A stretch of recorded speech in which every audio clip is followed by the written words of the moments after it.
Guys, ito kakantay namin guys. Tatlong kombinasyon to guys. Cebuano, Waray, Ilonggo. Ha? Kaya ba taasan ng ihi to. Okay. May tulo ako ka amigo, napulos kayo duwat sinanggo. Makainom gani malipong ang ulo, mubula ang pagkamaldito. Abot tayong ibate, lubig nilang abogado. Labi ng mga hupog, kay magkuntis na yun sa hambog. Sa hinambugay magdaog ka, ako waray ilonggo ka, Cebuano sabsiya. Tira waray! Intoy-intoy sa among bongyot, sa Samar o Giti.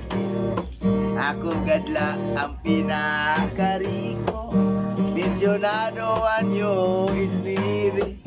Halipog nung himak Arthur, aho bayana mo di kwento. Ang iya na nirigalo sa akon, ang iyang ang Diyos ug buwa ko.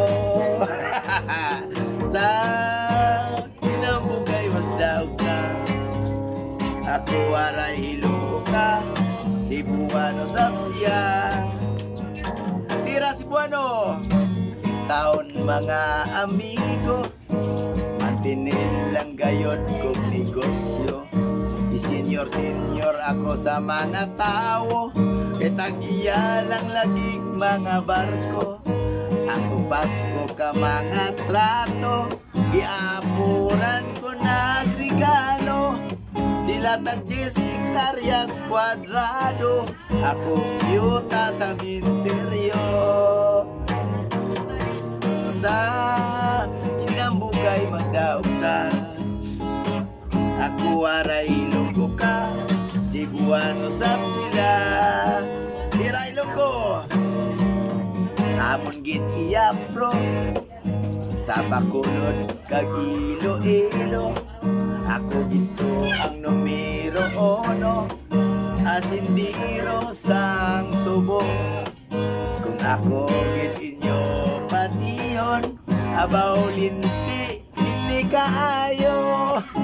Kaysa amon niyang kwarta, ginapi ko, ginapala. Sa hinambugay magdaog ka, waray ilonggo ka, Cebuano sabsiya. Babato ka kamuya sa akon. Yeah, Paro, no?